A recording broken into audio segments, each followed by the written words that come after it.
Welcome to Radhika kitchen. ఈరోజు మనం చేసుకోబోయేది oats పాయసం. నిమిషంలో అయిపోతుంది, పిల్లలు కూడా ఇష్టంగా తింటారు. తయారు చేసుకునే విధానం: స్టవ్ వెలిగించి బౌల్లో ఒక చిన్న గ్లాస్ 1 గ్లాస్ వాటర్ యాడ్ చేసుకోవాలి. అదే గ్లాస్తో 1 గ్లాస్ మిల్క్ యాడ్ చేసుకోవాలి. మంటను మీడియం ఫ్లేమ్లో ఉంచి 1 table spoon sugar, 1 table spoon తురిమి పెట్టుకున్న బెల్లం, 1 టేబుల్ స్పూన్ హనీ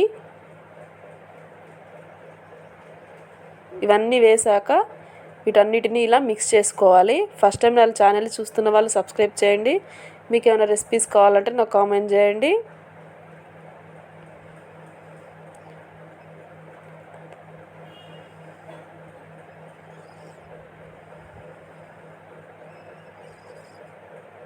ఇలా పాల మీద లైట్గా పొంగు రాగానే నేను చూపించిన గ్లాస్తోనే 1 గ్లాస్ ఓట్స్ యాడ్ చేసుకుంటున్నాను. మంటను మీడియం ఫ్లేమ్లో ఉంచి ఉండలు లేకుండా ఇలా నేను చూపిస్తున్న విధంగా మిక్స్ చేసుకోవాలి. మరి ఎక్కువసేపు మిక్స్ చేసుకున్నారంటే గట్టిగా అయిపోతుంది. ఒక 30 సెకండ్స్ ఉడికించుకుంటే చాలు. మంటను మీడియం ఫ్లేమ్లో ఉంచి ప్రాసెస్ అంతా చేసుకోవాలి.